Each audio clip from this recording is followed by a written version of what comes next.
for us to have our prayers, I'd like to invite, I call her, yeah, baby. Come and give us opening prayer. Thank you, ma'am. Please, can we start for prayer? Thank you. Amen. Let's get up.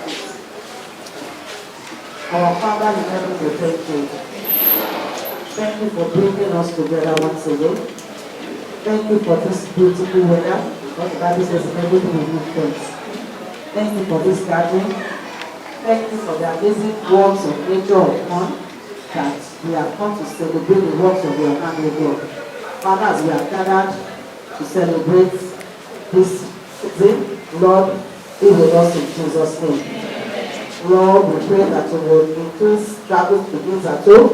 We will expand this initiative in the name of Jesus. And at the head, oh God, we will all go happy and enjoy in Jesus' name. Amen. We are Nigerians, so I don't like to go. Let us sing our national anthem. Just the first time that's it, then we can start off. Arise, O compatriots, Nigeria's follow reign, to serve our father's land with love and strength and faith. The labor of our heroes past shall never be in vain.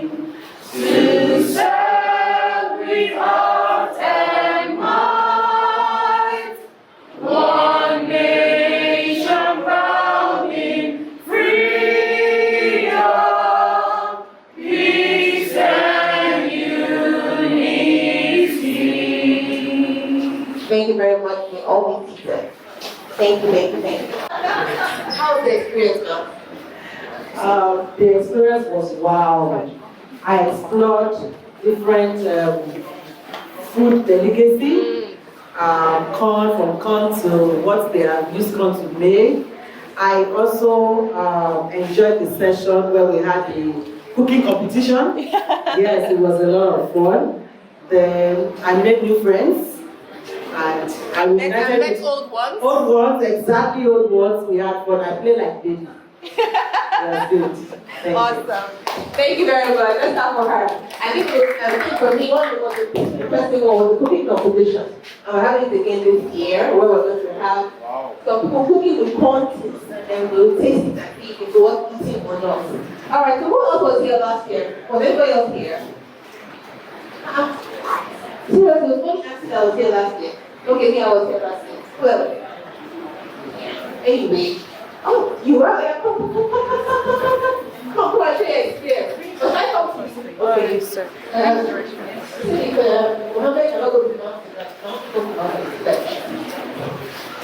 All right, so we share your experience on last day's edition. So it was fantastic. It was fantastic. What did you do? The food, there was different games, there was a cooking competition. It looks like that cooking competition was best. So let me even ask. What are we expecting for this conference? Let me ask. What are you expecting from this? Don't be shy. Come on. You're expecting anything? Lots of fun. What about tasting corn food? I hope your tongue is empty. All right, let me ask somebody else. What are we expecting for today's edition? Hi, hello. All right, what are you expecting for today? Anything. So, nothing can come and hold us. Anything. You're not looking forward to anything. We're having fun. Okay, fine. Let me ask one more person. Let me go. Hold on. What is your name? English. Hi, what's your name? Alright, so what are you expecting from today? A lot of fun. A lot of fun. Okay, what else? What else? What else? All right, let me go to one more person. One more. No, but I don't know looking at me. Yes, please. Hi. Oh, yes, let me go. If it's a lady corn. But together, don't worry, I'll share more. Awesome. Thank you so much for everyone. So I call her Mrs. Bounce. And she calls me Mrs. FS. Please let's welcome Oluwabunya Bounce today. Good morning, everyone. Good morning. Thank you very much for braving the rain to be here. Also, thank you to the Lord God Almighty for making this day possible. Also, thank my mommies that are here, Mommy GRE, Mommy Titi, of Peppers. Let me have everything together. Mr. Adetiloye, where is Mr. Olaoluwa? That's Giddy First. My students from last two, they are here. They came all the way. Let me teach them. 200 level, 300 level, they are here with us today. Thank you so much. Everyone, TOG family, people who saw this online, registered and came in, thank you very much. We are going bigger than this. So, what's Naija Corn Festival? Naija Corn Festival is an agritourism event. I'm majorly a tourism expert. So I came from the point of view of improving and developing new tourism areas for us as a nation. Because we're used to, we just travel, we take selfies, and that's the end of it. What are you bringing back? But at our company, travel begins at home. Our tagline is education and rejuvenation. So we want travel to be a form of education for us. And also while we're rejuvenated, we should learn something. Learn the culture of the people, learn the ways of the people, and just bring something positive back that you can use back home. So that was, we now looked at what can we use as a medium of expression. That was what led us to corn. Because corn festivals are not new. They have been celebrated globally for more than 70 years. America celebrates corn, and they are one of the largest producers of corn worldwide. And they call corn yellow gold.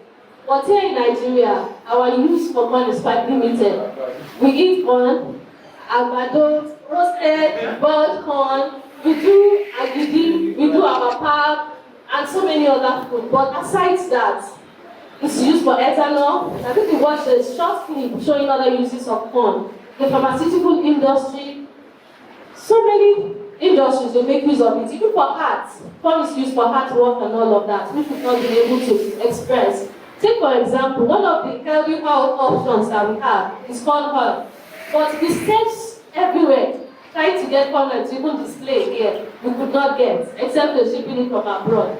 And it's one of the corn that has a lower level of cholesterol, which is quite good for us.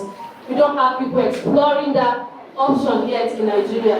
So there are so many opportunities within this sector, which we're going to actually discuss here today. We have seasoned and experienced farmers here today who are going to speak to us about all of this. And also, we're going to start with a film show. Though the film is about tomato, but we're going to see some of the things that are quite obtainable on a farm. Like, we just see farmers. We leave it to some certain set of people to say these are who are farmers. But farming is what everybody should be interested in. And at the end of the movie, you will see how a whole community was able to tap into the potential of farming of tomato and see what they were able to do. So the film is just like a case study. And from that case study, we're going to ask our speakers some questions from the movie.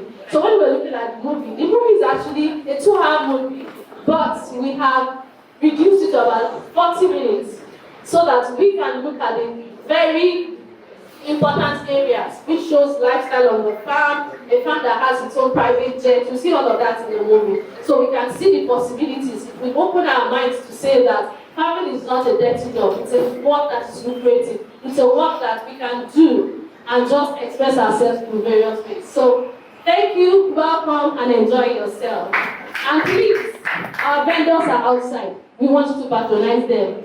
Some people are still on their way, the Tumo people, Donkunu, so many delicacies made from corn that you're going to be able to eat. So enjoy yourself. Thank you so much. Thank you so much. let me just start. Really appreciate you for this wonderful initiative. I think one of the things I like is that she has been consistent. The third edition that we're doing, and we're praying that the next ones will be much better because this is something that we have. The Igbo people, they call it yellow gold because you can see one thing can make so many things. So why are we not utilizing it? So it's really great, and we're happy to have this kind of initiative. I would like to recognize some of our speakers who will be in the panel for this film show. So after the film show, we're going to have a panel to discuss what we've learned and how we can apply it into promoting corn in our country and also promoting tourism. I've watched the film before. I think I watched a bit of it, I didn't finish it, but I could tell that they used tomatoes, as she said, the tomato story, but they used tomatoes to not only promote their country, but to promote tourism. So let me start by introducing our speakers who are around and those who are still coming. They'll be part of the panel for this film show. First and foremost, I would like to welcome Mrs. Olushola Showemimo. Are you here? Please can you stand? She's the founder of Fair Farms. She has been along. Then we have Olaoluwa Babiboye. He's the CEO of Harris and Hertz Agro Alliance Limited. Where is, okay, let me, oh, let me, please come to the front. No, Mary, please help me bring him to the front. Thank you. Thank you so much. Please start for him again. Thank you. Then we have Ajay Titue Ayola, if I remember that well. He's the Chief Growth Executive of Also Fresh. Thank you, and thanks for being around. Then we also have another speaker, Mr. Tunde Badoke from BO Farms. He's not here yet. Wait.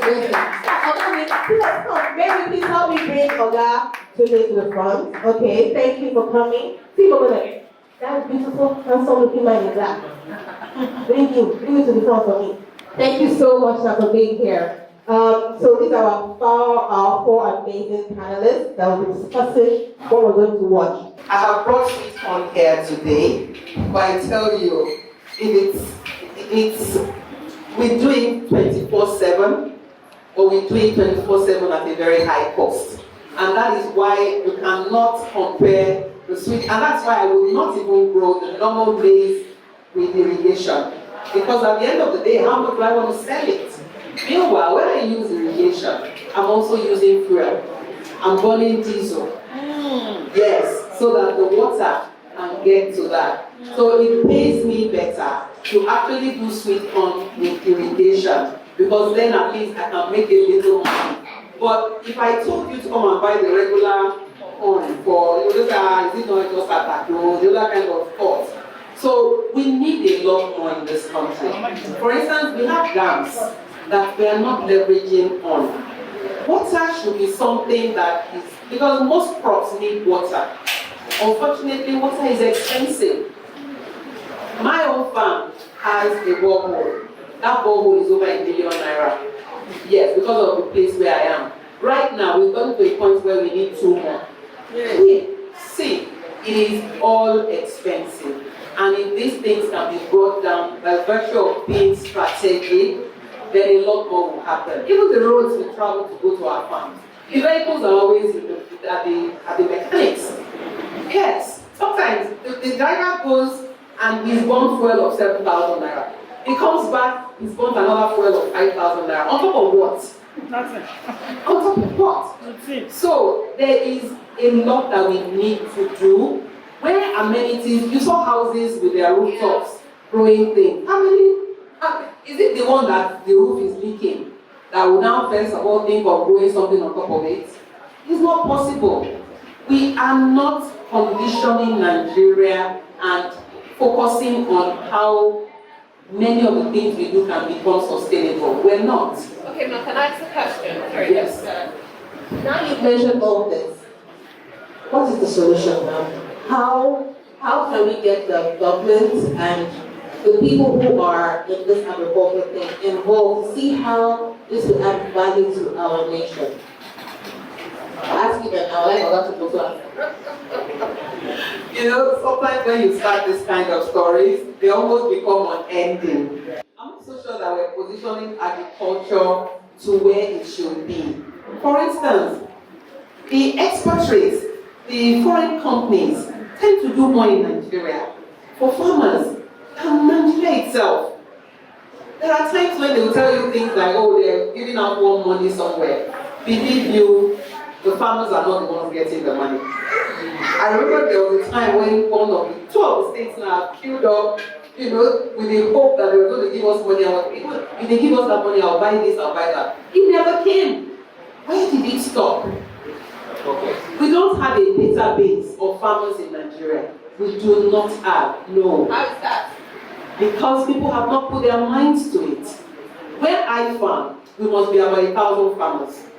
But we don't know each other. It's only sometimes on the road, maybe your vehicle breaks down or you're buying something and say, oh, you have a farm around there. Imagine that we all know each other. They do an assessment. They know what are the key things in that area. We have something like an agro park. See, right now, every farmer is their own government. You provide your water, you provide your electricity. There is no electricity where I farm. No security. None. So, if we are strategic, as in a round, when I say round table, as in farmers talking, not people talking for us. Yes, the farmers will be the ones at the table. Imagine you take every area. I farm in Ogun State. Ogun State is like a basket of food. But where is the food? Because the farmers are not together. You hear of, okay, poultry association. How many associations do you want to join as a farmer? Every year you are paying subscription here, subscription there, and at the end of the day, you don't even know what you are paying for. Let's be strategic. Let's have agro parks where I don't have to own everything.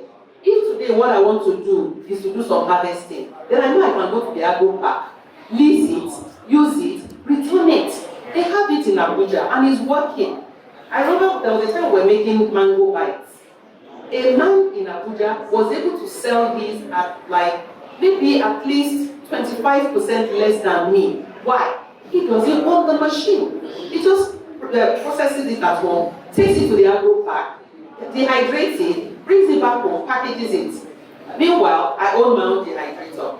I'm paying my own NEPA bill. A lady was lamenting to me yesterday that she now spends 15,000 naira every day to power her freeze dryer. 15,000 naira every day. How does that work? If they bring that same product from China, it's going to cost about 10%. So we still need that round table thing. Have farmers in serious discussion. Let them tell us what they are capable of doing. Not decide for us what they think we should be doing. Thank you. How can we solve this problem? Because we can see there's a lot of problems. How can we? You said a round table. What is it? I'm being that way.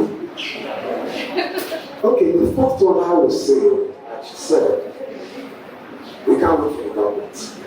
No. Yesterday, myself and some friends were reviewing the state budget for agriculture. Sorry, so we can't hear you. Can I use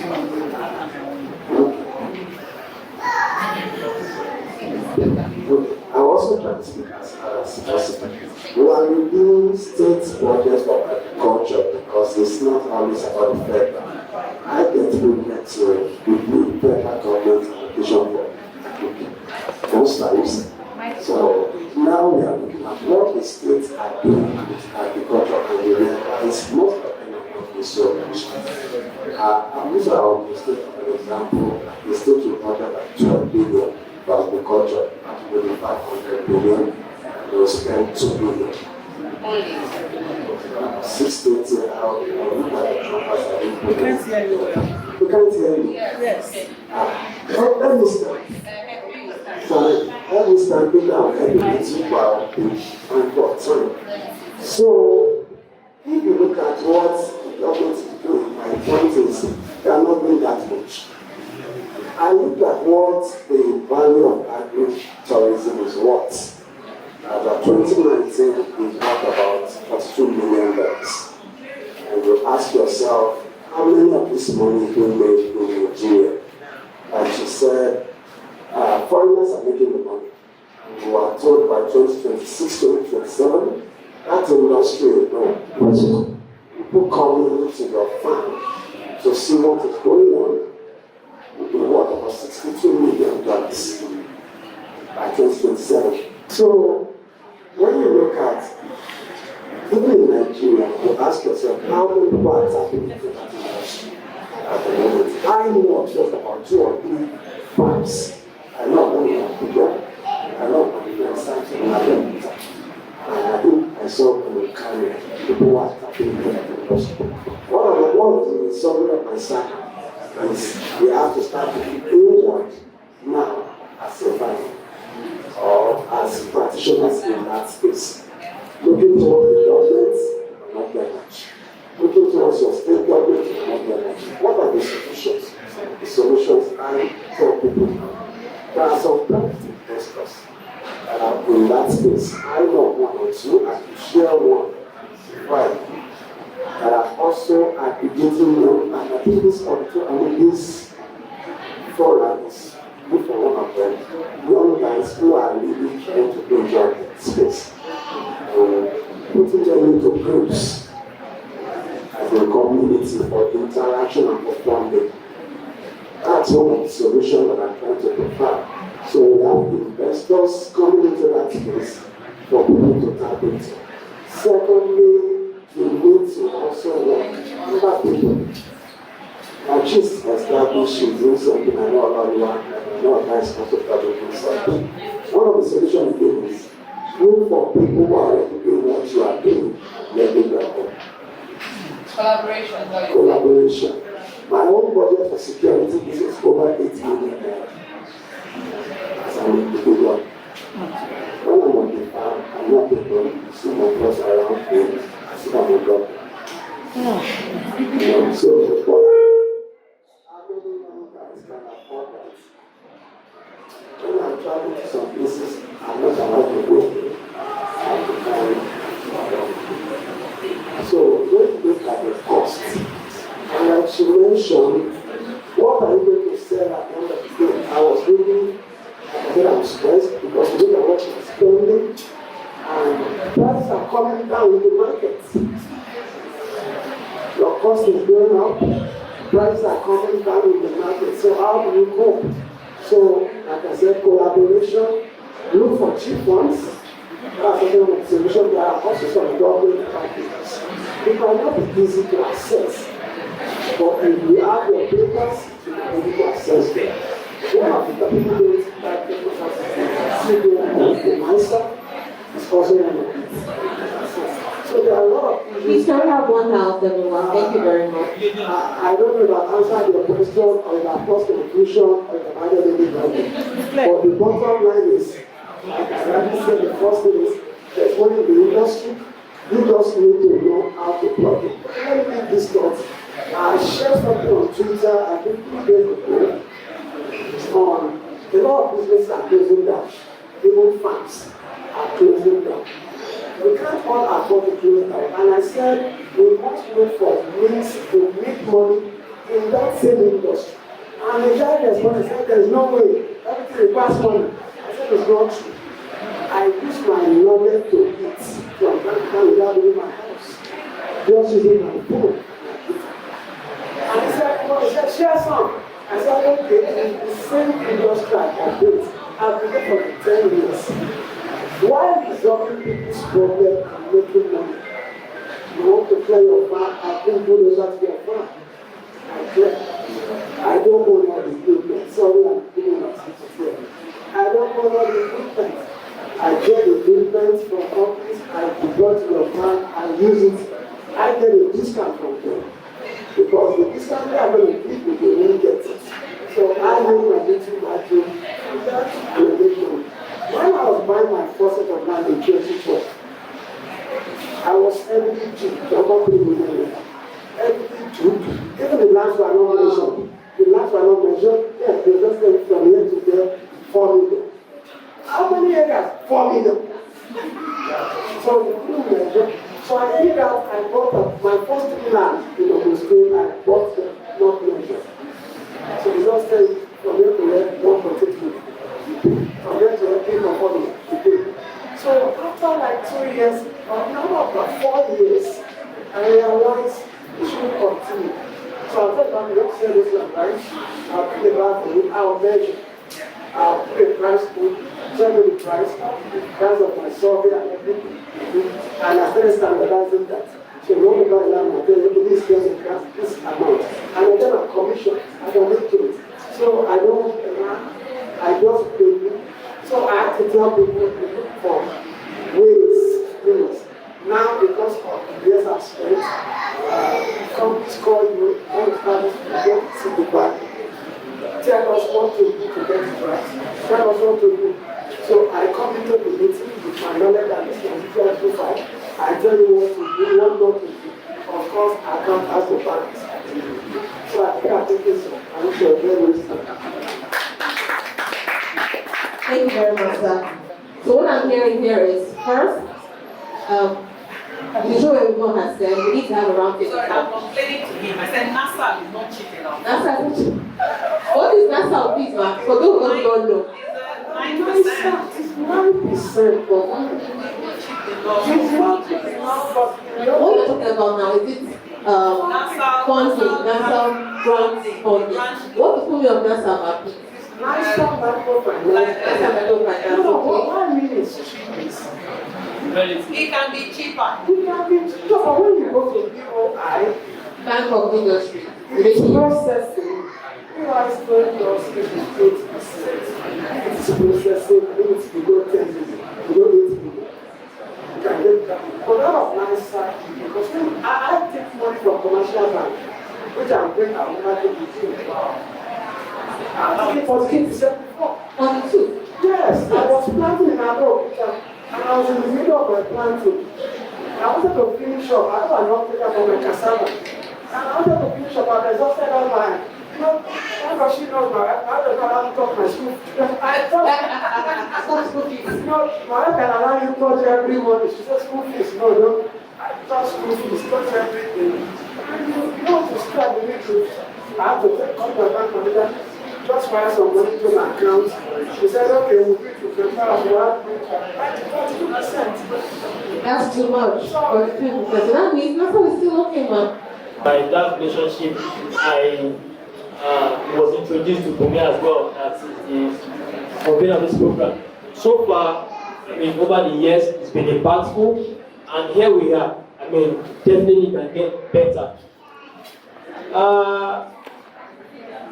Funding, agriculture, tourism, the gaps are wide, the deficit is there. And how far can we go before Jesus comes? I mean, we have a long way to go. Just like he said, the deficit is over $62 million, and then, going by the years, it's keep increasing. People don't value knowledge in Nigeria. They don't want to pay for it. The years I started tourism and agriculture, landmark university partnership, IIT partnership, even Samson's partnership. When I publish content for tourism, let's go out, let's go and get knowledge, let's go and learn how things are done in a better way. I eventually beg my friends, my senior friends like this, to sponsor people. It wasn't sustainable. People can pay to go and watch movies. So yesterday we were at Abeokuta. Something happened somewhere where a place we paid for to learn. Power cuts happened, and then there was no power. We had to learn under severe condition. Eventually we had to stop abruptly. The same venue, there was a cinema. And when it was time for the movie, they had to go and turn on the jet for people to watch. And so that speaks volume to you.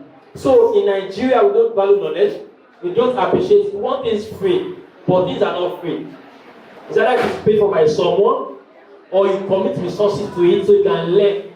So tourism in Nigeria, the impact is there because just like the movie we saw how things are done, how better it could be, and the likes. And tourism is, opens your mind up. So I've been to Ghana, where whites stay in Ghana. They live in Ghana to fund farmers. They are not working like remotely sending mails or maybe come over to. When you go to Ghanaian embassies, it's very dry. Nobody at the embassy loitering, no American visa or nothing. But nobody is there. I've been to Ghana separately. Nobody wants to leave Ghana because whites come to Ghana to fund them. And why? Why is that? Cooperative modeling of agriculture. Cooperative modeling. People don't do agriculture in packets in Ghana, just like they are doing in Nigeria, collaboration. Cooperative modeling. So people come together to form cooperatives, and those whites pay good money, not just more money, not the money you can think of, not what I can call here. Whites pay funding to fund. So just like she said, she has a farm within 1,000 farmers, and people are working in isolation in packets. It won't work anywhere. It won't work anywhere. So as much as we can, if we can come together, partner, have this idea, and just like she said, we have seen this only in corn. We are ideating something in vegetable as well. Vegetable value chain is very wide and large. I can't even imagine what people are doing. I mean, this is the industry, can speak more when it comes to it. But we shouldn't restrict it to just one value chain. We should try as much as possible to expose people's mind to see the potentials. For me, I process livestock feed. I sell livestock feed as a business. So that's the main arm of business, while other business maybe side gigs, just to ensure that money keeps coming at least daily or weekly. Nigerian corn is not enough for us to make in a day. What do you mean? Can you explain? We import corn from Togo, from Benin Republic, from Cotonou to milk.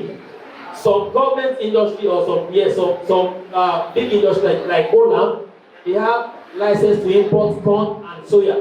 They do as much as 700 tons per consignment. Because what we are doing in Nigeria, so there was a corn aggregator in Nigeria some years ago, maybe some 2 years ago. He got funding from people like crowdfunding to have a farm. He did that in Oyo State, somewhere in Oyo. I won't mention names, and eventually after harvesting, he sold his corn as normal wet corn for consumption. Definitely he lost, and it's now at large. He has run away because he couldn't pay back. I mean, how will you harvest corn and then you are selling to people that will? It's okay to eat fresh corn. It's okay to eat adaru, I mean, all those stuff. But me, you have to dry corn, process so you can go to food and so his business model was not a good model. Definitely, because what we consume in processing is 70% of the production, and then because of that, we are not able to even go near it. So we go to maybe Benin Republic, Togo, Chad, and actually import corn. Some people that are very big enough, they do Russia, America, that's Olam, and the other names. They import corn for processing. I mean, that's just cool. So I'll answer that question. Thank you. Alright, but I just want to say something about agriculture, especially from my perspective, because I'll be talking from a northern perspective, that is northern Nigeria. Yes. I'm very grateful to the organizers of this program because it helps to drive awareness. So I live and work and farm in Jos Plateau State. Jos? Yes, it's a very beautiful place. It's a wonderful place. Temperate, right? It's a temperate region in the tropics. Okay. Sometimes it goes as cold as 8 degrees. That's London's temperature during the December and January time. And it's a very wonderful place to be. Now, Jos Plateau State, or the entire Plateau State, or that side of Nigeria, it's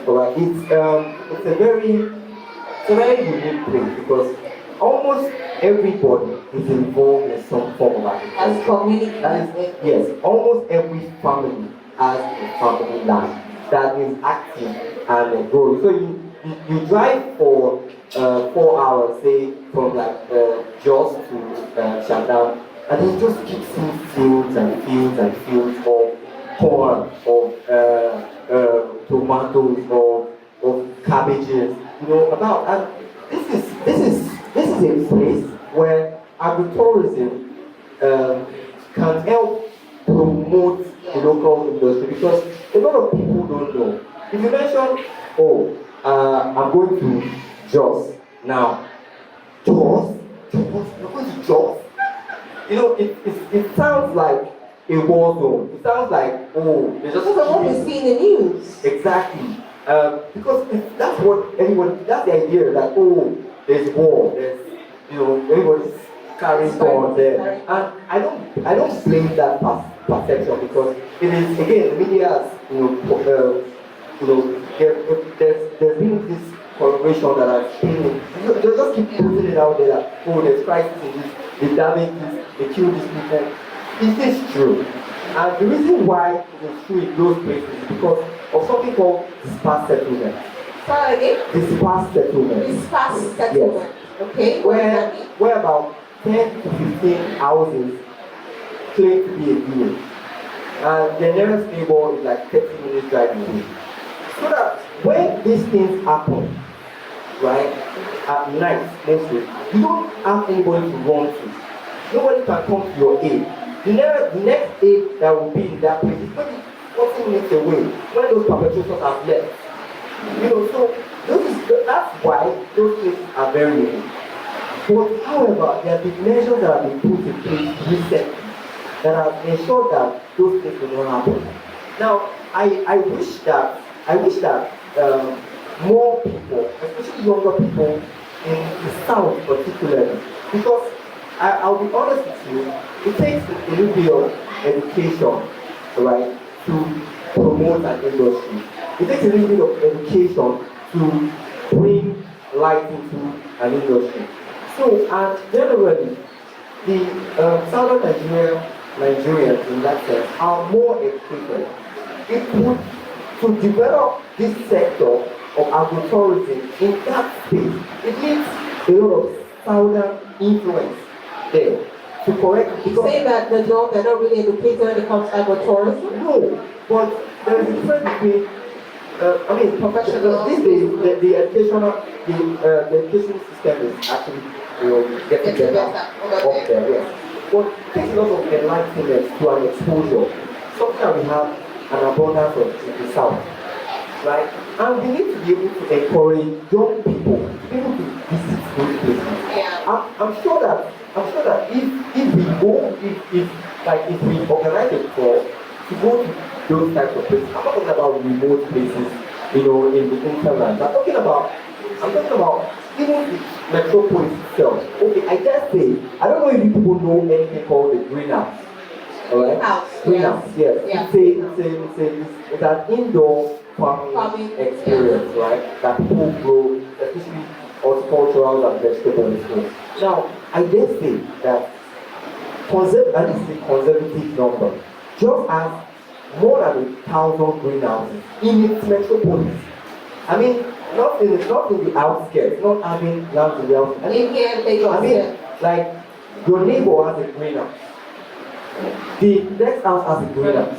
And it has that much advancement in certain technology has been already going down there. In fact, in the South here, we all talk about lack of irrigation systems, and it's a big problem, right? But that is not our reality up there. We don't even know that it's that type of problem because most of these places have already been irrigated already, and it's easier to do a lot of production. So what is missing now is that enlightenment.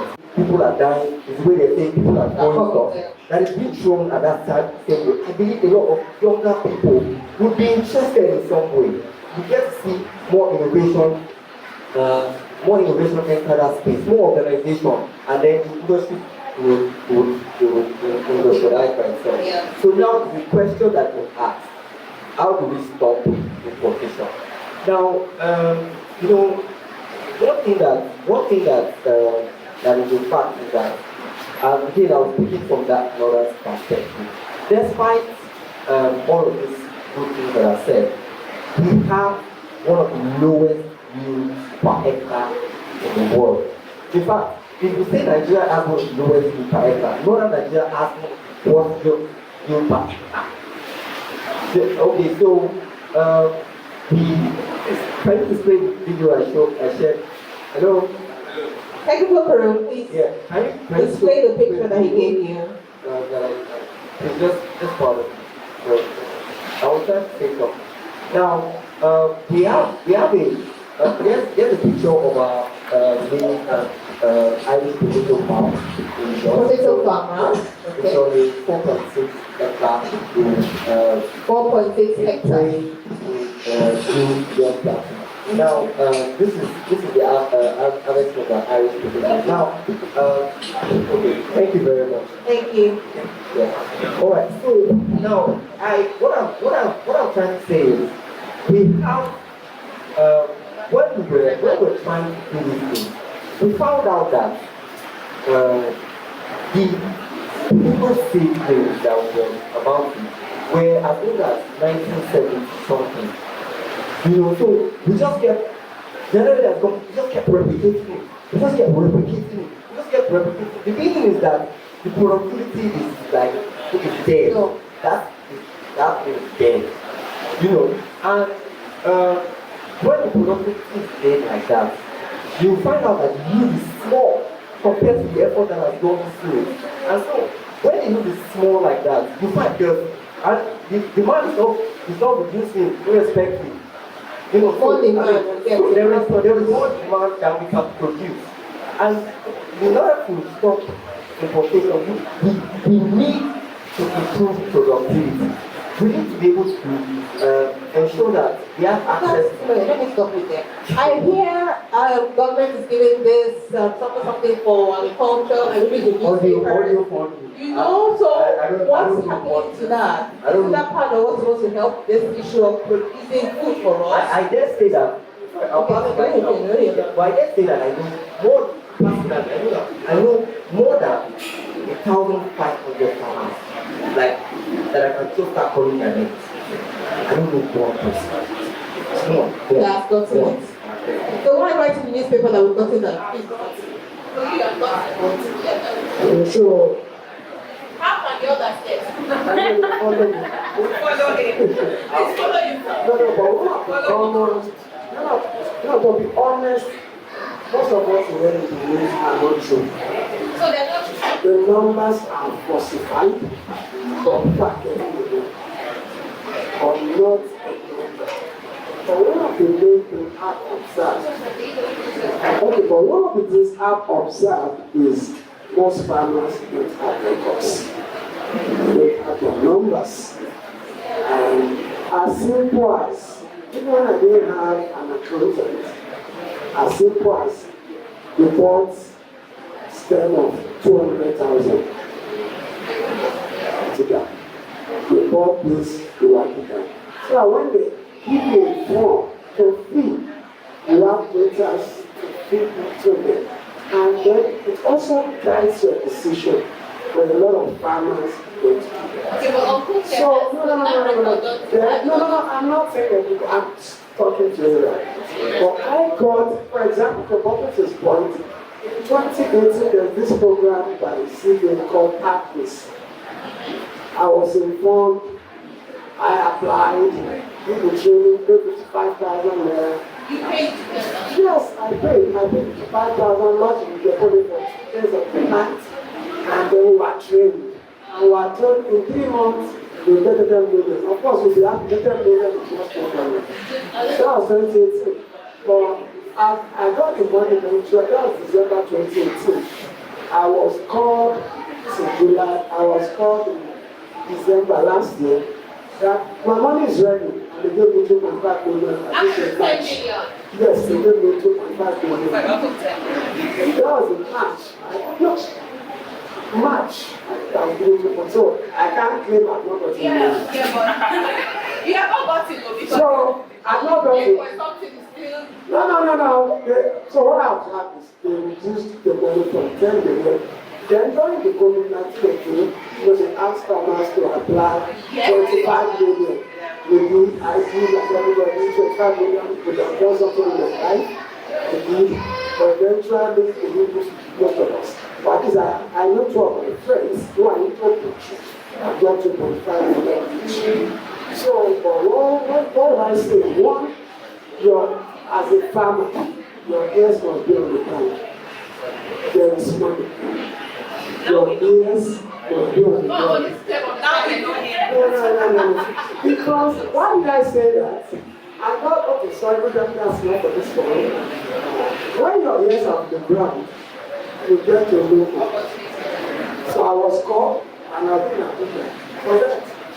But really, it's an investment for me. They actually thought I'm Abuja. So when they called, I said, I'm in Lagos. They said, but I don't know where I'll take care of myself. So either I want to fly, or I want to swim, I'll get to Abuja. They are not giving me money at that meeting I'm going for. But they told me, you'll be disturbing us of this project. We want to start. That is, I mean, I didn't go myself. It's one of the African government projects disturbing them from that this project, because I saw the project in Sudan and Ethiopia. So I'm on their case. So then they always updated me. So one thing is, those information you have to do your best. And then sorry to say this, and again, I used to have a problem as well. As a farmer, I don't go out.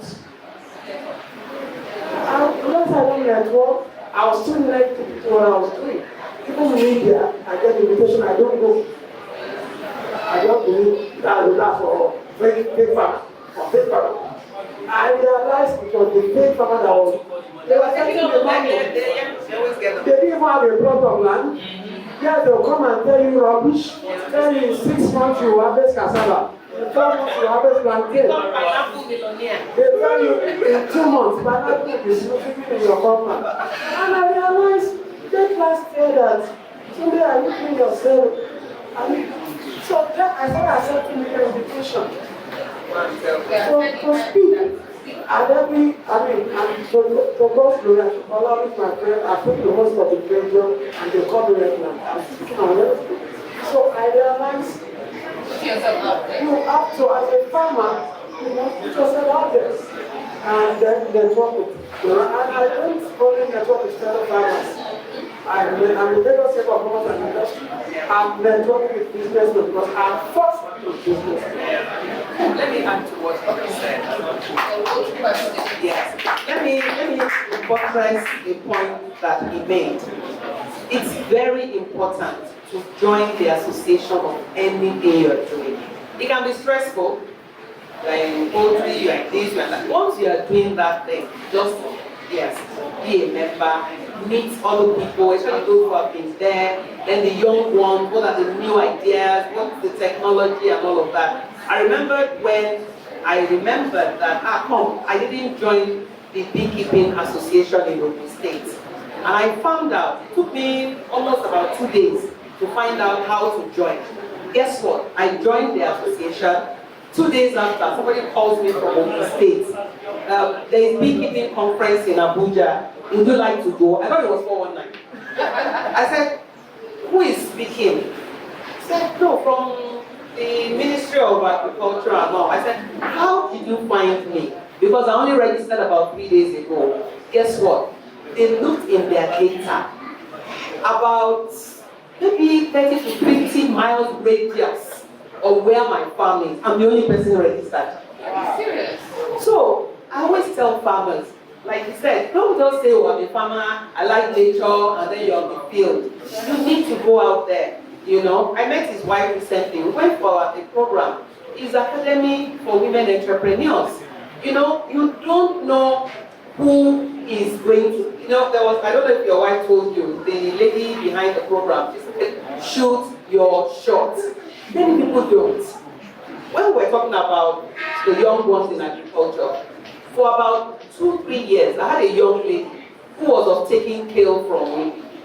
I was selling kale to her at maybe about 800 naira per kg, and this girl was moving like 50 to 100 kg every week. One day she calls me, Ma, how much do you sell this kale to other people?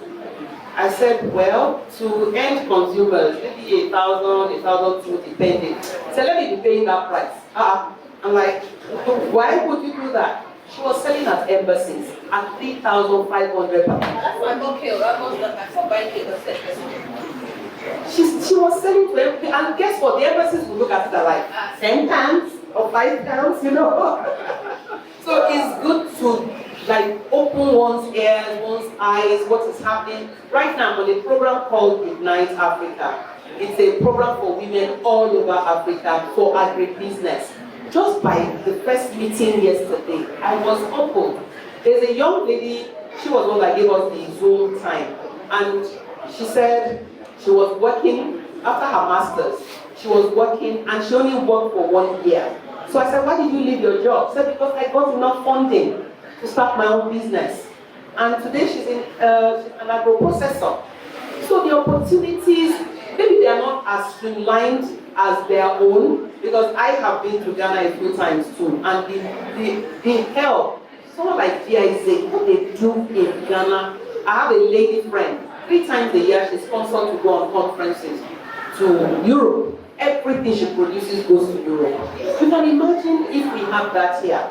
But our image is also not helping. Our image is not helping. So many people who would like to do things in Nigeria, they want to visit your farm. No, you do everything before they even part with a penny. Because now they realize, somebody came to my farm once and carried something. The next thing I saw it on IG. He didn't even mention my farm.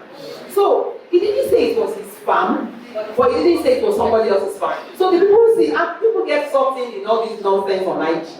And I just go, when I read it, I was like, my product, my farm, my space.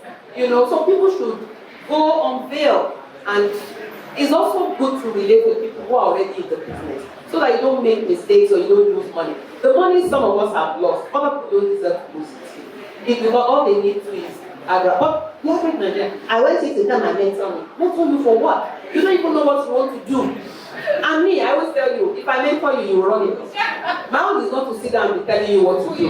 Sometimes I'll put you out there. Sometimes I give you a book to go and read, so that you can learn lessons and apply them. So many people need to know that there is work to be done to get to where they came.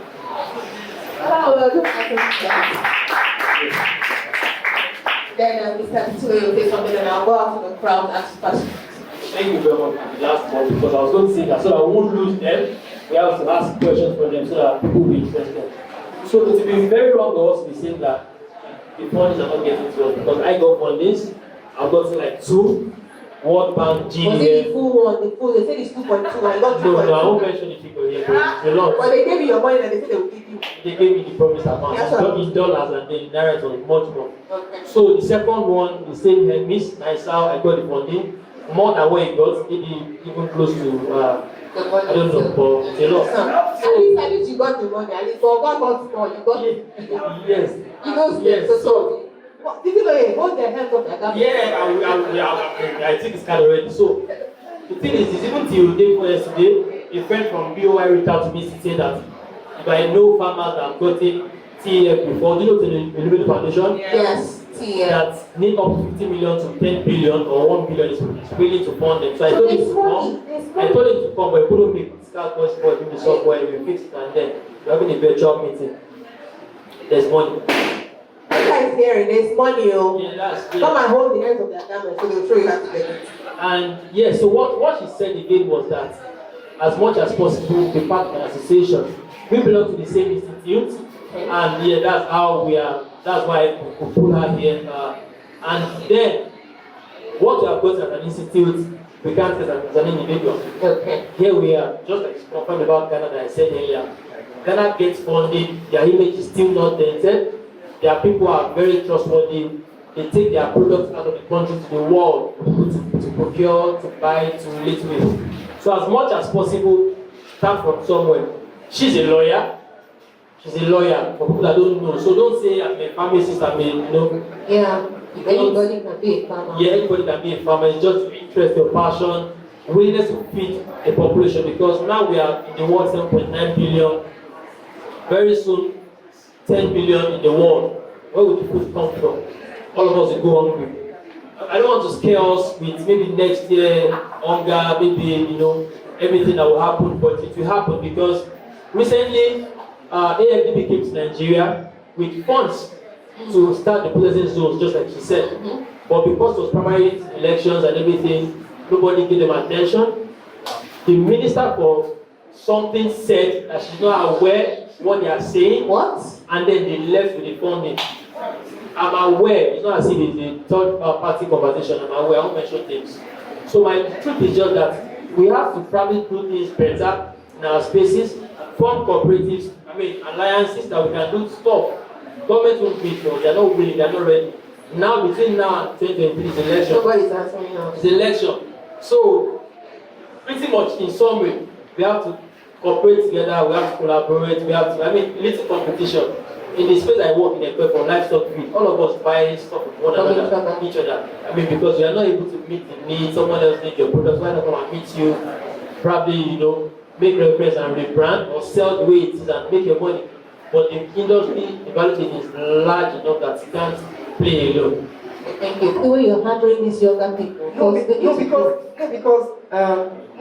truth is that the average Nigerian farmer is about 56 years and above. Now, our population as a country will probably get to about 376 million by 2050. Because look at everybody here. They're going to multiply themselves in the next 20 years. Yeah. Alright? And then there's going to be someone to feed that energy. Right? Of course. Now, there's a lot of opportunities within agriculture as an industry has been shown wide open. Now it's open and we're all confused that it's open. Now we're starting to discover that this thing is actually open now. Now we're starting to enter into that space. I remember when so I started my agricultural journey way back when I was university. I was in the Philippines there. But I remember the first agricultural big experience that I had. I was a national, I was a copper. I was posted in Plateau State. That was how I even got there in the first place. Okay. You know, so I was posted to serve at the Plateau State Ministry of Agriculture to work with one of the directors. Wow. So I was very interested because the story is very interesting. Yeah. I was like, no, this one is gone. Okay. Hello? Hello. Oh yeah. Hello. Okay. So I was interested because I studied food science and technology in Newton. Right? I've always wanted to do something like agriculture. But my grandpa was a big farmer. You know, it was just very easy. And my boss then used to take me from farm to farm. I used to see cabbages. I used to see purple cabbages on the field. It's valuable, yes, not there. I used to see kale, I used to see lots of stuff. I was just always thinking to myself, wow, that, I started to get interested, and he said, oh, you want to try something? I said, yes, I want to. And the man said, okay, you know what, let me take you to one place. He took me there, he told the local community that, this is my boy, he just came from Lagos, we are giving land. I mean, they just gave me, in fact, they gave me a 2.6 hectare place. Okay, 1 hectare was here, 1.6 hectare was there. In the middle of a man-made lake, a big man-made lake. It was just beside it. If you are not careful, you fall into that lake. They gave me there, and I was just like, I was stunned. I didn't know what to do. But I started to rely on. And then got closer interactions, I started to know the local community well and stuff. I believe that generally, right, this agricultural space is wide open. Very wide. I want to encourage a lot because one thing that I've also tried to do is to also follow after the footsteps of people that have gone ahead of me. I am not going to reinvent the wheel. I'm not going to. Like, Yoruba people used to say that it's not good for my father to suffer this thing that I have suffered. If I suffer the same thing that they have suffered, then I'm not there. I will not do something like I will learn from the shoulder. I mean, I'll ride on the shoulders of the people that have gone ahead of me. They have done a lot of work. That's why space is open. Now they'll be looking for under 35 people to work. Yeah. Who are they going to single out? Of course me. So positioning. I like that, positioning yourself. Yes, what other people have done is actually the way. Well, thank you. Let's start for you for that. So, Like you said, it's one of the things we need to do. I like to call attention to events like this because of how informative it can be and the opportunities for networking. Now, I'm going to share a few things touching on what each of the panelists have spoken about. Please, I may be moving around, I don't know how to stand in one place. Starting from, I think, let me just ask this question about this maize, because I'm very passionate about maize, the maize value chain. Let me ask this question. How many of us know that you cannot export maize from Nigeria? Yeah, I'm sure not many people know about that. Maize is one of the commodities you cannot export from Nigeria. Why? That's the question. Why? Well, in their wisdom, even import is tightly regulated. Just as Mr. Ayola said, some companies like Olamide are given opportunity to import because, starting from why we can't export, in the wisdom of the government, they are trying to protect local supply because Nigeria does not produce enough maize. So if you start exporting, because we are looking for foreign exchange, most people would not want to sell to local consumers. Just as Mrs. Sowebimo, please pardon me, just as you rightly mentioned, profit margins may not be so great considering local productivity. So government, they are trying to protect farmers, they are trying to protect local consumers, so they said you cannot export this. But that's because we are not producing enough. Our productivity, like Mr. Ayola said, is one of the lowest in the world. In Nigeria, our average yield per hectare for maize is around 1 to 2 tons. Why countries like US, Netherlands, they are doing 8 tons, 9 tons, 10 tons per hectare? We are doing 0.8, 0.7 tons per hectare. What's the solution to that? Good, no, that's of course, right, we are getting there. So why is our productivity so low? One of the things, like you said, disaggregated farm holdings. Most of our farmers are farming on 1 acre, 2 acres, small land. We are using old techniques. Thank you. The video you saw them using hoes and cutters. These things should have been retired 30, 40 years ago. But that's what we are still using. Another thing is, we can't mechanize. It's so hard to mechanize because the farms are so small and far apart. And one of the things I'm doing as an agribusiness consultant, last year, my team were able to train 1,200 smallholder farmers in good agricultural practices. But one of the challenges we keep having, you keep seeing their small farms scattered all over. And when I try to link them up with companies that provide mechanization services, by the time they come and check, they refuse to come because they're too small. I mean, imagine bringing your tractor from, say, Kwara State to Osun State, and then you are meeting 1 acre here, then 2 acres there, just like that. It's not profitable. So, that's one of the reasons why you're talking about. You mentioned Naija, Mr. Tunde, Naija, yeah. I'm also trying to link up some of our smallholder farmers to get grants from Naija. But that's another problem. For you to meet Naija requirements, the farms must be at least 10 hectares contiguous. They must be together at least 10 hectares. That's one of the conditions they gave us. That the farm at least 10 hectares in one place. Access to finance is one of the challenges. So I want to, as I said, maize is one of the crops I'm very, very passionate about. I've been involved in maize value chain, cassava value chain, groundnut value chain, and also vegetation. But maize is how do we pronounce it? I'm not Yoruba. So good. You said that maize, when you are getting your sweet corn, because mostly not profitable to engage regularly. Just pardon me, but I beg to differ. I think both can be very, very profitable, depending on how you go about your production. The maize that we eat, common maize that we eat in Nigeria, most Nigerians generally don't consume much of sweet corn. Not too much. It's more of the regular maize. But this regular maize we mostly consume here, in other countries, it's only for animal feed. So we are basically competing with animals when we are consuming the regular maize. It is sweet corn that humans eat out there. Here, we eat the regular, we are competing with livestock for their food. Yes. So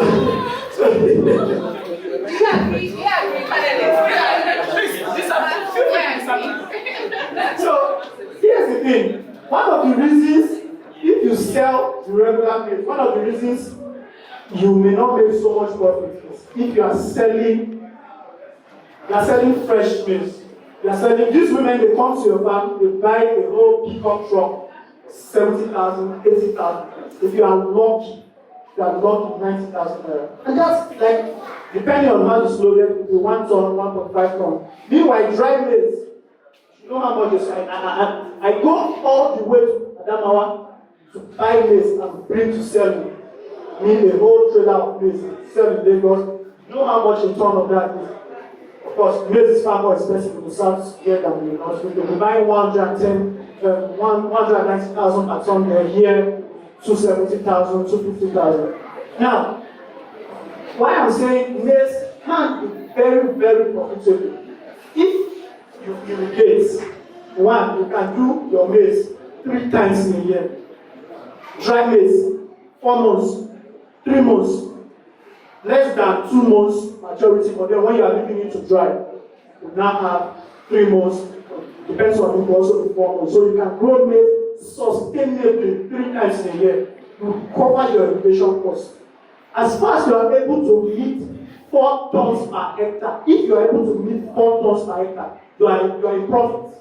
You are in profit because, like I said, the average yield for Nigeria is 1 ton.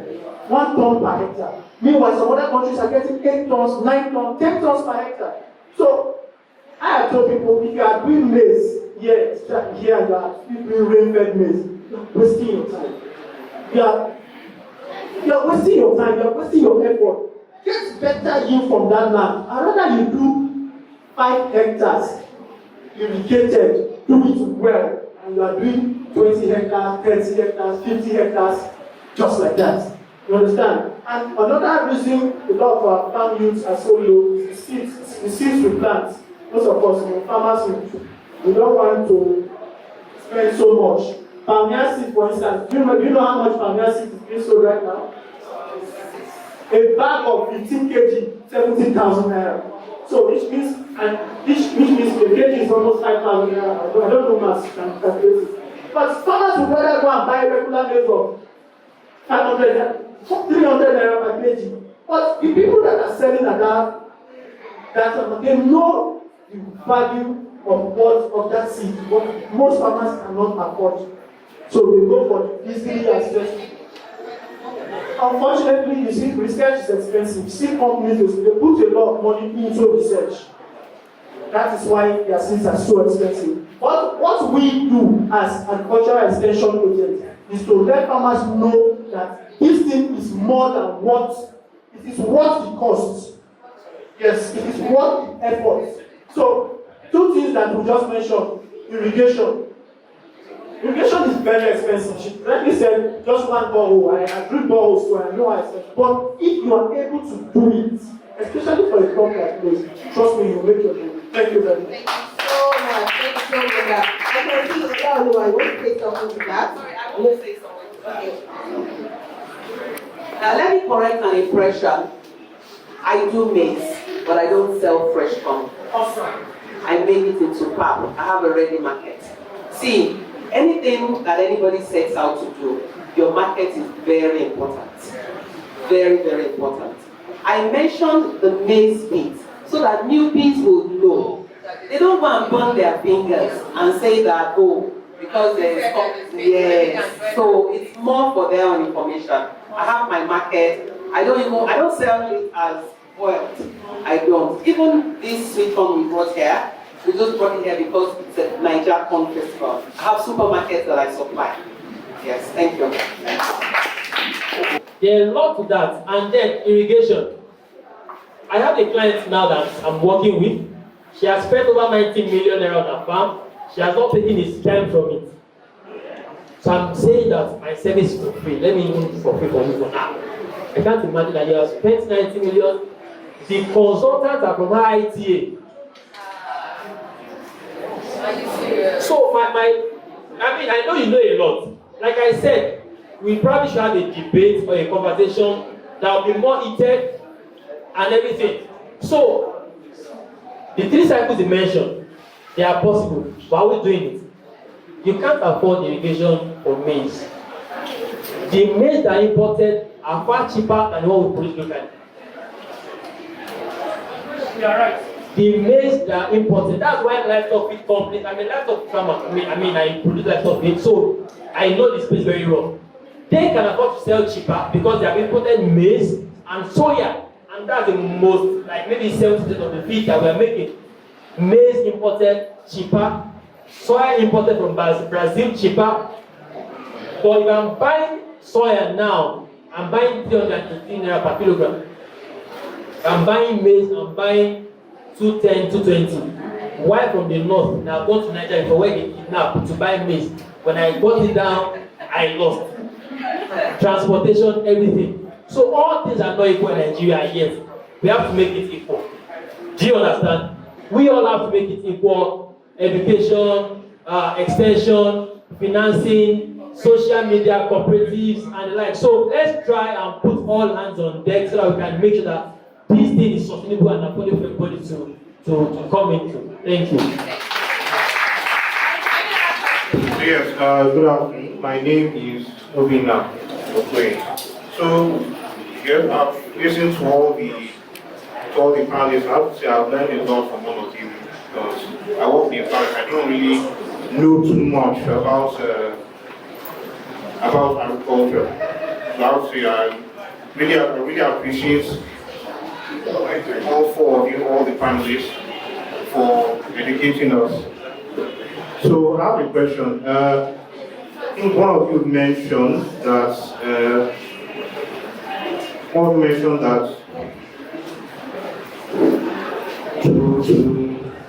to gain funding from say from the Bank of Industry or from the private industry is difficult. And from what I understand, one of the reasons that private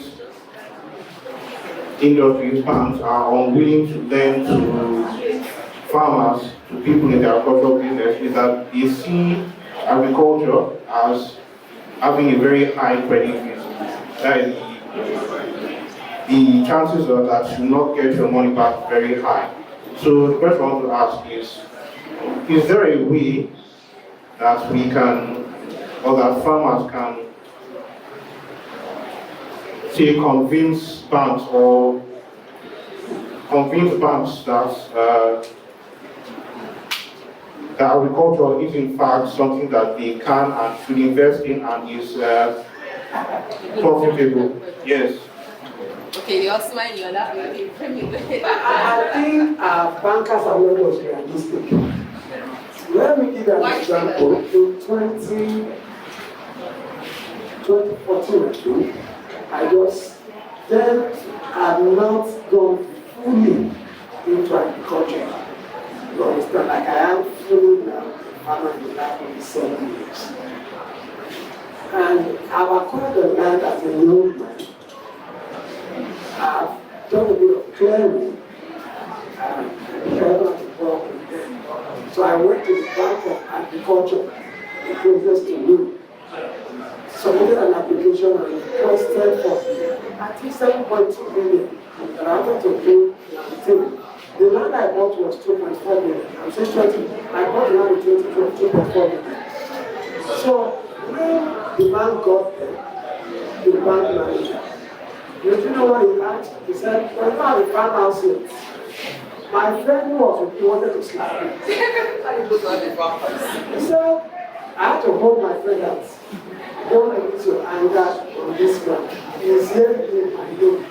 Don't release your anger at him. Is that a reasonable question?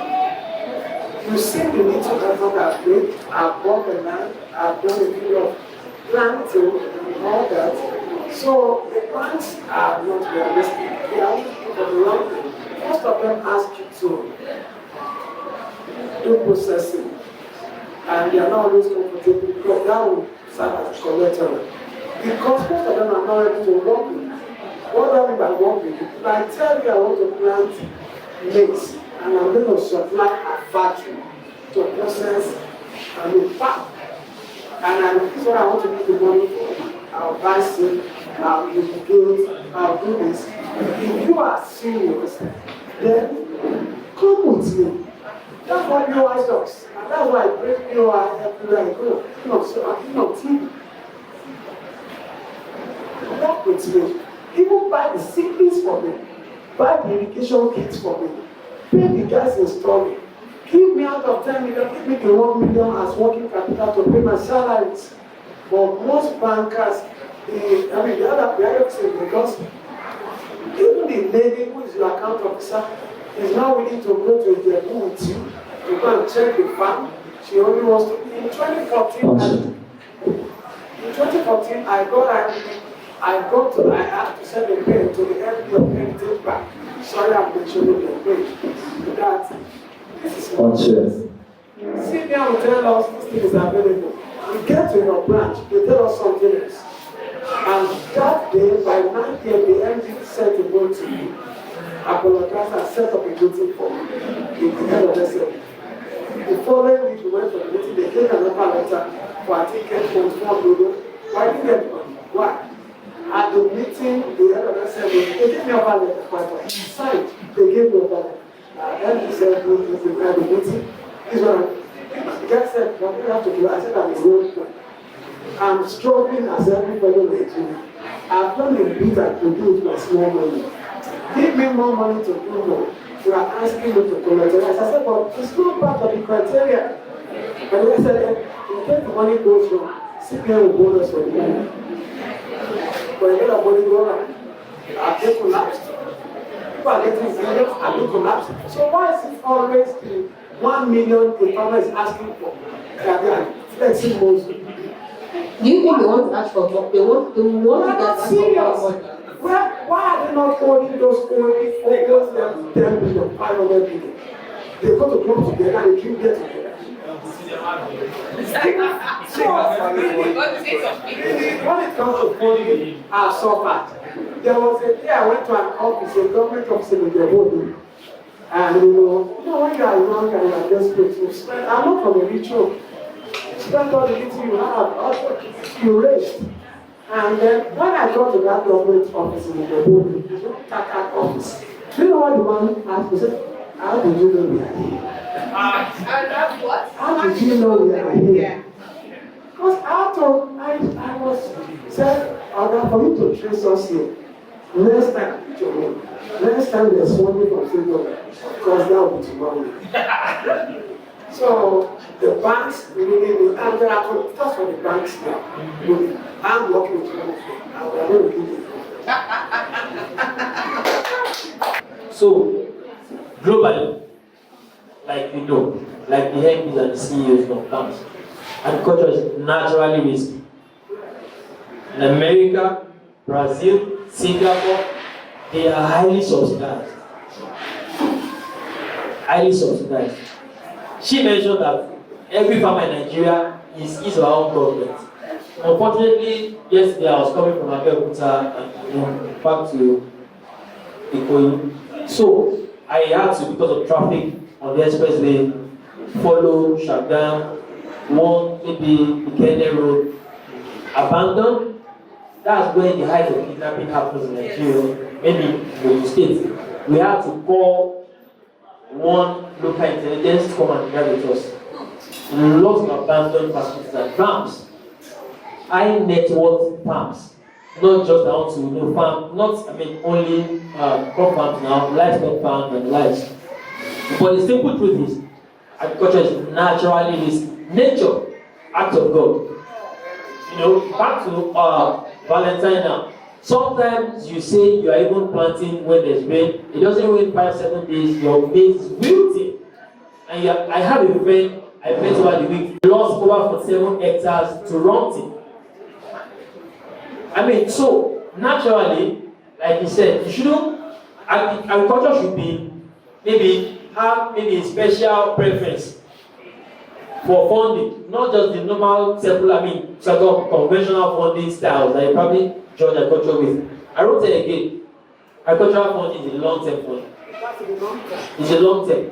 If you want to have a poultry farm now, let's say even a broiler farm, you have to install a bowl, 1 million naira sunk cost. You have to install build a warehouse or maybe a poultry pen, let's say at least 2 or 3 sunk cost. It goes to landing, clearing. Other things are sunk.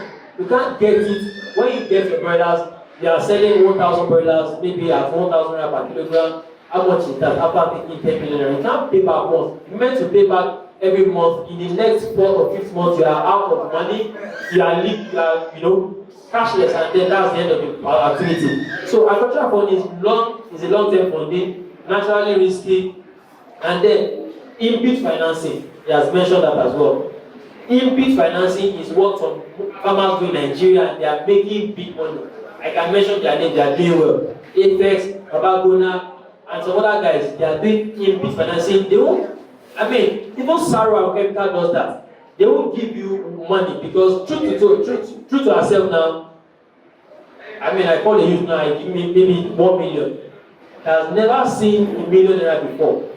Think of an iPhone, think of an iPad, think of a MacBook. You will do it. It happens to anybody. If you are hungry, yesterday you didn't eat anything, and then the money comes to the account for free. You know now. So rather than give me liquid cash, buy me my seedlings, buy me the chemicals, invest for me.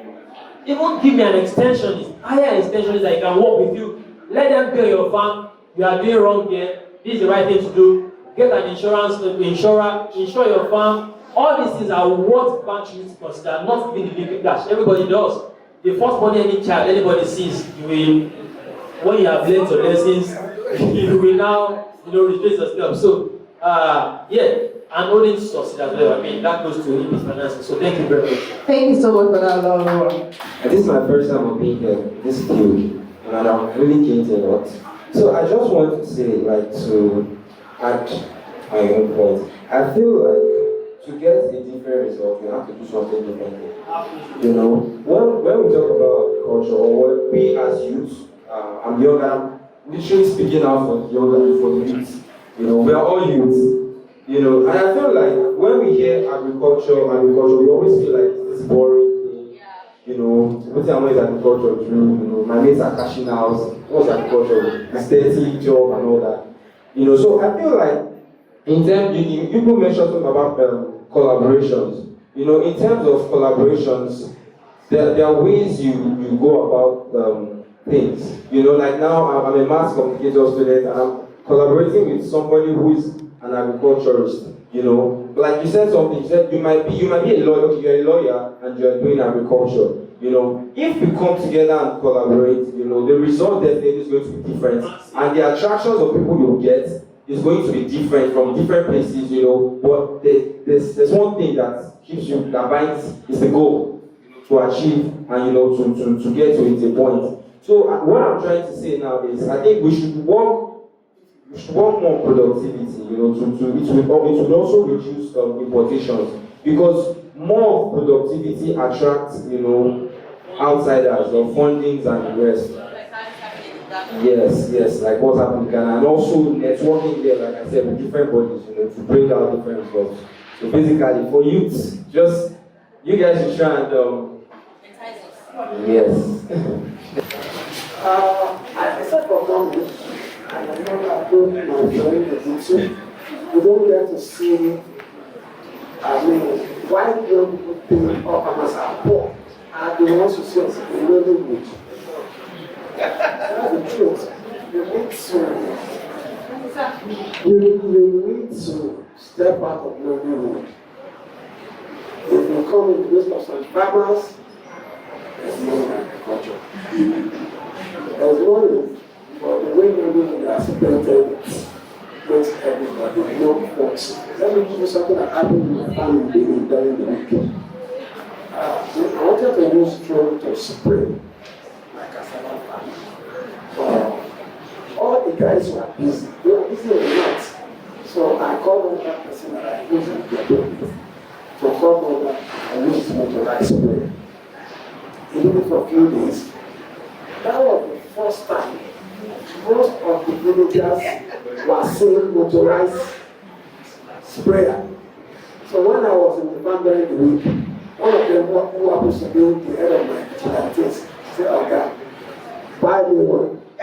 Take it from my salary over 4." He said, "Okay, how much this one?" I said, "This one where I buy no too expensive, for 85,000. I couldn't buy it for 50." He said, "Okay, buy me one, I beg." And the spread between the over 4-5 months, because the salary is over 2,000. You know, I'm not going to not pay much. You know, I pay about 6 or 10 pounds. So, what am I saying is, for example, you come to my farm and you see me spraying with drones, will you come and get a job? So, go to commercial farms.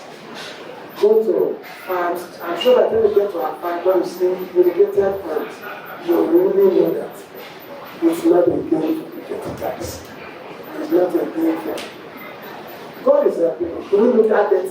I don't think so. I don't think you look at it. I fly. But I don't think I was very because you see me and say, 2-3 weeks ago, I canceled my flight and I wanted to get to Peru. I went to GIG. So I used to like better say for that was so good. I entered also. They canceled my flight on the morning and I wanted to be in that. I went to GIG. Even though my friend said, so I went to also and you don't see the people tomorrow. But really, farmers are doing well. Expose yourself to the big farms. And you have a good time. Let me also add that the value chain of agriculture is very wide. You don't have to be a farmer, but you can work with farmers. I told you about the young lady who was taking pills from us. Some are in journalism, you know. There's so it's really wide. You just have to decide where you want to play. Do you know that those who are in transportation are making a kill? Yeah. Right now, I think from Abuja here, it's now about 1 point something million. Yes. It used to be, yes. Yes. And that's why when people keep saying, oh, prices are going up, prices will keep going up. Because the overhead, yes. Then now, I met a young lady at the last program I attended, and she said, man, you know I can get you farm workers. I'm like, for real? Yes.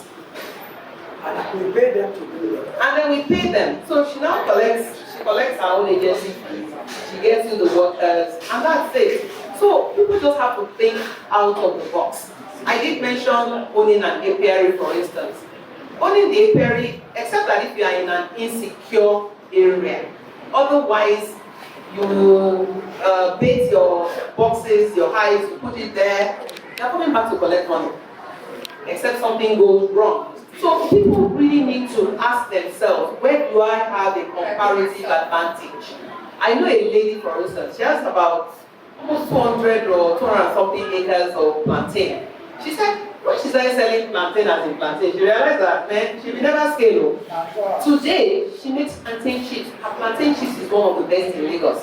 So there are areas that people can think of. There are now very many young, and then so many young ladies who are now making baby food.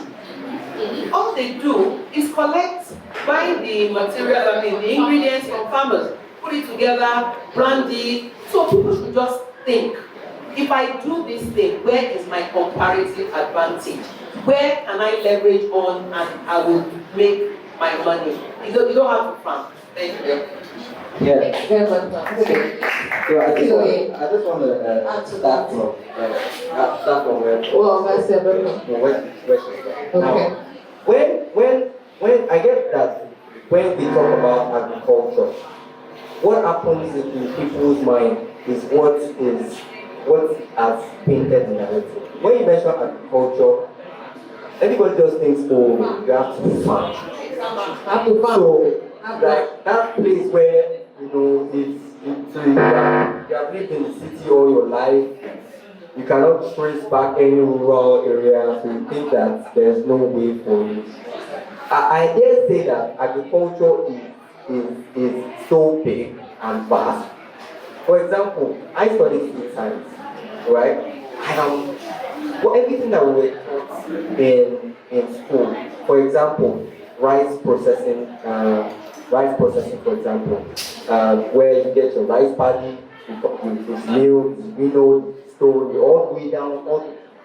We see that agriculture is people that are big, and in agriculture they don't know.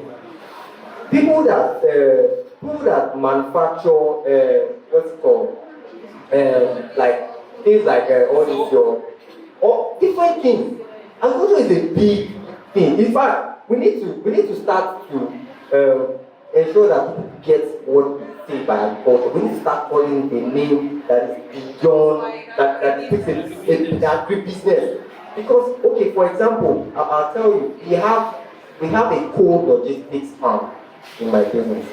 But when we started it, after national studies, I decided to stay in jobs, right? So 2018, we're talking all of us.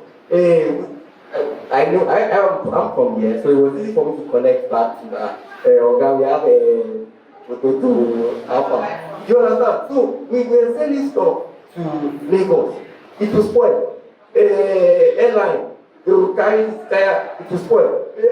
So we were having issues where we were sending by road 18 to 22 hours journey. Sent by air, the way they handle at the airport too. Wahala. So it started to become a problem week after week. Okay, no vex. Okay, I'm sorry. We did all we can. You know, and then if we would use cooling fans to move produce from North Central alone to Lagos, we will need 25,000 10-ton cooling bags to do that every week. We barely have up to 1,000 functioning in this country. And 70% of that are in the hands of private owners like ShopRite and all those things that use it for it. So it's literally, that industry is non-existent. So we started to, we eventually found somebody that was able to give us cooling bags. We put all of our produce there, pandemic, the roadblocks, Abuja to entering Abuja from Jos alone with Wahala, then trying to get into Lagos. But eventually, we did the pilot and we fought at least to some extent. We didn't lose as much. We lost it, but it wasn't as much. Then we did more again. So, me normally just searching and seeing that there are people that want to move poultry, they have problems. People that want to move ice cream, they have problems. People that want to move fresh food, they have problems. People that want to, okay, so why not let us start to serve those types of things? So we got a truck, started to list out people from Abuja to Jos. This is how much we pay. You want to go to Kano, Kaduna, how many tons? What are you carrying? Sub-zero, not chilling. We started to move fresh produce for people just to move their own product because it's not existent now. And then over time, this person has a truck, they don't know where to use it for. Please, let us rent the truck, we will mark it up. All these kind of things, try to do like that. And today we are moving, mostly now, it's now in Southwest, right? Or concentrated at the port. It's a business, it's agriculture. Yeah. Agricultural logistics, agribusiness is an additional, it will support the business. Look at the agritourism now that you've done. This is part of agriculture because a lot of people are coming into the setting. Somebody's going to live here with an idea of what to do. Look at everybody here with cameras and phones and stuff. These people should take a tour to some farms on Sunday, and creating videos like that would help, modernize the industry. People should not go and farm. Please don't go to the farm. But there's something that you can do. Yeah. That would improve this whole, space. Thank you very much. There's a guy, I think the number is good. That's what it does. There's a property. People get like you. So all those companies want to work with people. So we can. You love content. Just go as a young lady, as a young guy, go to farms that are private people, do the video, upload, become a big activist in that space. Some people want to get education about agriculture. Think about you. Thank you, sir. Without wanting to repeat what he has said, I believe that something I had said before, sit down and think, where do you have a comparative advantage? I know a lady who today, the whole of her village, palm oil is what they do. She's a big palm oil person in Lagos. She does not own a farm. All she has is that phone in her hand, social media, and she's cashing out. So just think, where do I have a comparative advantage? Just yesterday, a lady told me about all the waste from her, she makes fruit juices. And I said, what happens to your waste? She said, no, I was even coming to come and ask you because since you do all this compost and all. I said, no, I don't really need them. Why don't you, for instance, the back of your oranges, you can dry it, you become orange powder. Your banana peel is potassium for an organic farm. You know, so just free me. So just sit down and ask, where do I have a comparative advantage? Don't get sucked into, oh, so and so is doing this and I'm making money. Think of your own self as a person. What will work for you? Thank you. So, the solution is in the problem. The solution is in the problem. So you have to know the problem, have a burden for the problem, carry a burden, and then find solutions. So pretty much 70% of what's produced goes to waste in Nigeria from the farm gate. And you can confirm that. So yes, that's the work. So the truth is just that we have to move from production, even processing, to ancillary services. Know what you can offer a farmer that will make his life better. Invariably, definitely yours getting better as well. Thank you.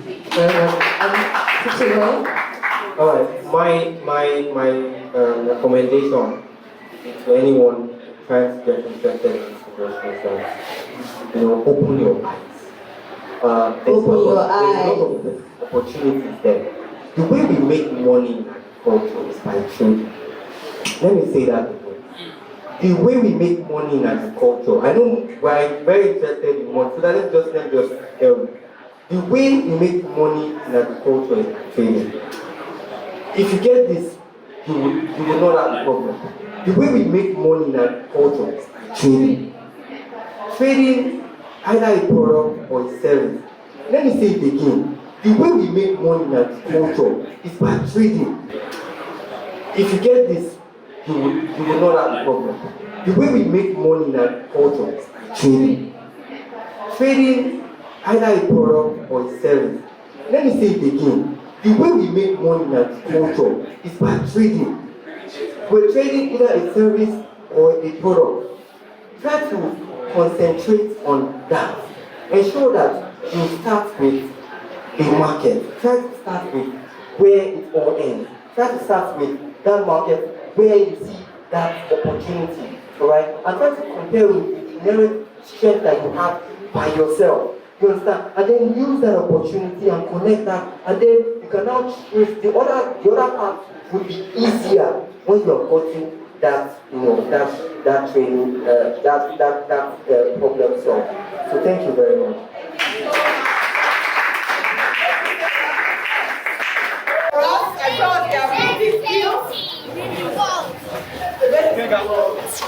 All right, so we're about to start the painting competition. How long will this take, by the way? How long will it take? What time?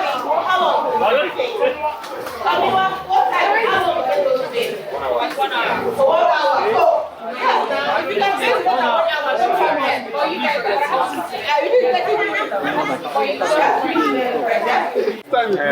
the professional. Can I stand up? You say like great. How do you get that? Okay, we'll go back to green again. You're not painting green. When you start painting blue, paint the yellow. But when you try to blend, you get green because blue and yellow gives green. To pick who is the first and who is the second one based on the work you're seeing here. Alright, let's pick. Alright, we are picking.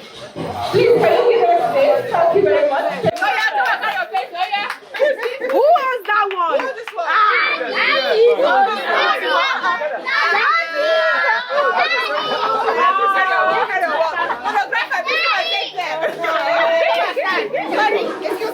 Ladies and gentlemen, the winner for Corn Festival 2022. What's the name? Uzo, right?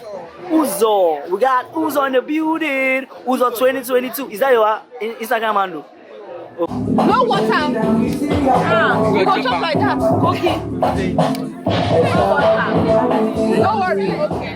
Alright, so when are you So you inspire. Are you ready? Yes. You must finish your cup. The last man, our last woman standing is going to be the winner. 5 minutes. Okay. Are you guys ready? Yes. On your marks. Get set ready. If you cannot finish it, don't stand down. You go by force. Don't want to say you can throw back. It's a disclaimer. Disclaimer. If you bring the cup.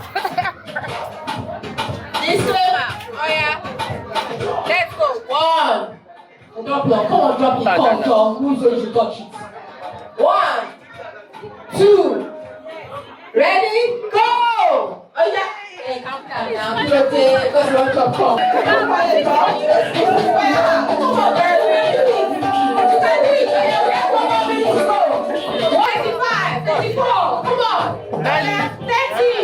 You can do it, my darling. You can do it. Come on. Over there.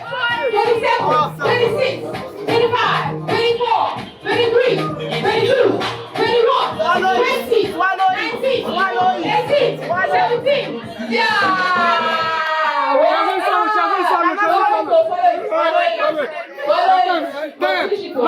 Congratulations and welcome.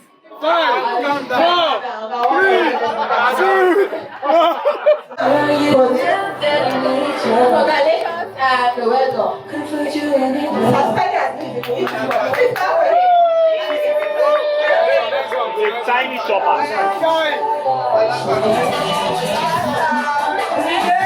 Alright, let's give a round of applause. Meanwhile, our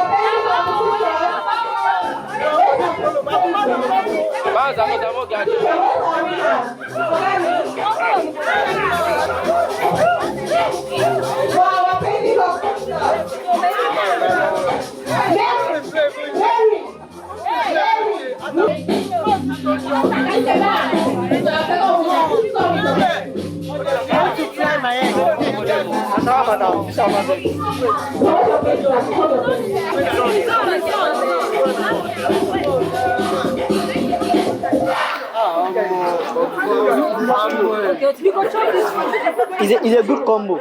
The combo manager.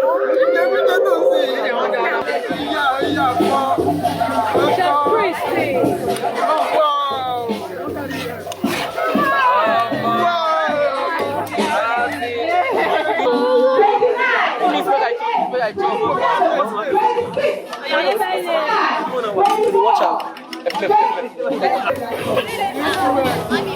Here, so you do that. Okay? Oh, God, please, you're wasting my time. Egg, this is sweet corn, then this is chopped pepper and tomatoes with onions, then pinch of salt, pinch of curry, and butter and oil. Butter and oil. Yes, margarine, that's the cooking margarine. Oh, yeah. Then also here is cornflakes with milk and sugar with water. So let me just call it egg sauce shawarma. Egg sauce shawarma. Okay, fine. Uncle, all you do is Everything. make sure you describe what you mean and then what it is and what it will mean.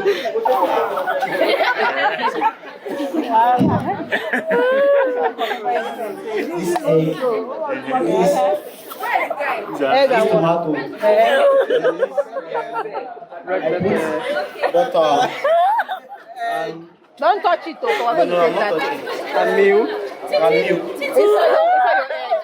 Okay, fine, all right. That's all you made. So what's the name? What's the name? Mashawa. Mashawa and shawarma corn. She's tasting it.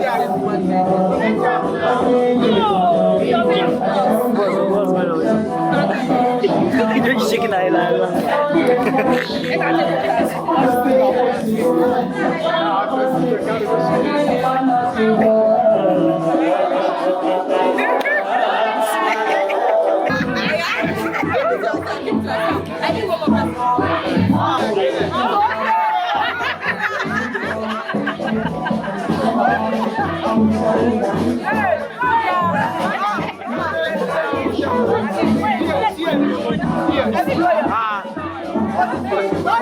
All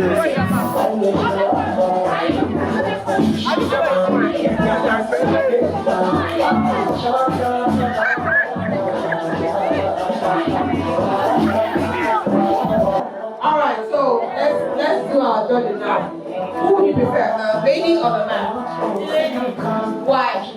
Because it has more flavor. It has less flavor than his actor. I like too much curry. I like too much curry, so too spicy. Okay, Olga, what's your own favorite? Nancy or? This one. Okay, why? This one is soft. What is normal? Let me see. 100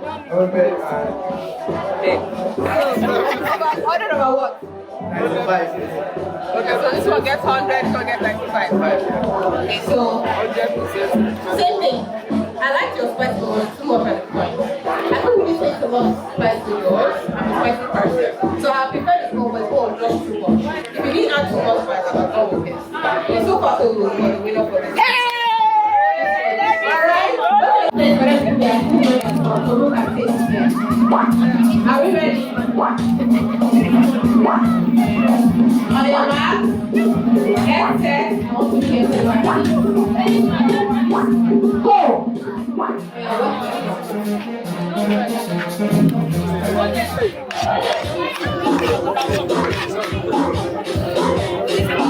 How you doing? Samantha.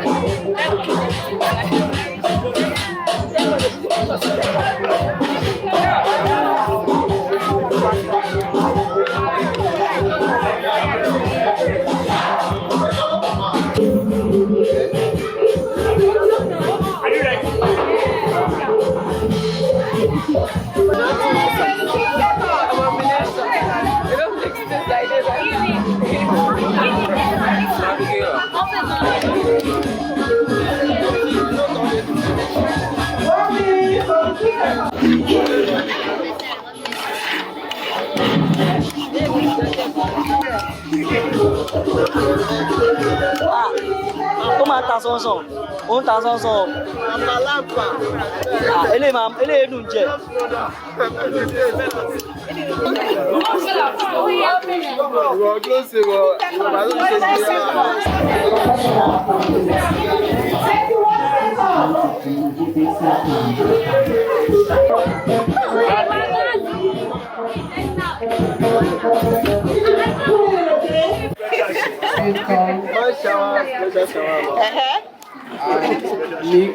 Milk, okay, and popcorn. I can see popcorn is there. Alright, fine. Honey.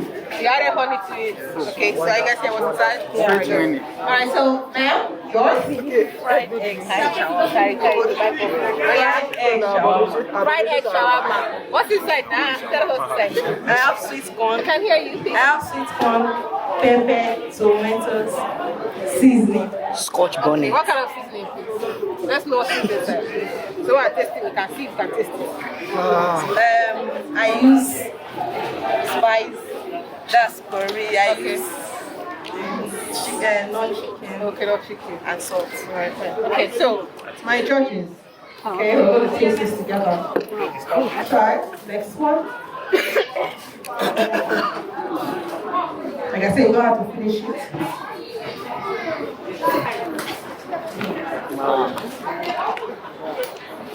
Taste that? Savoy. Man shower, food bento. And then this one.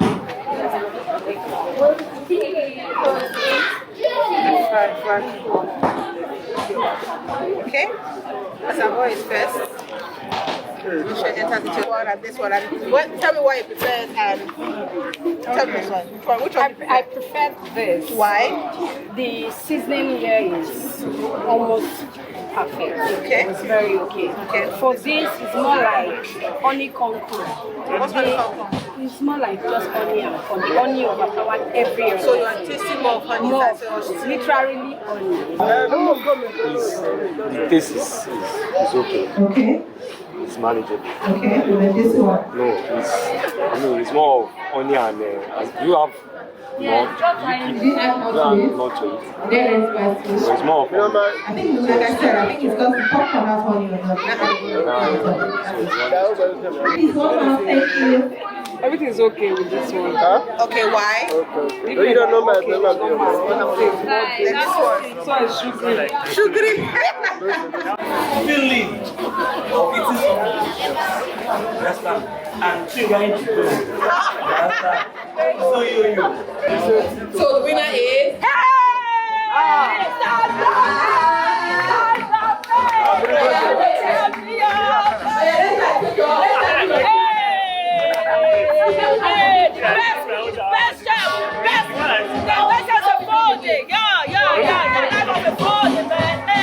The big one.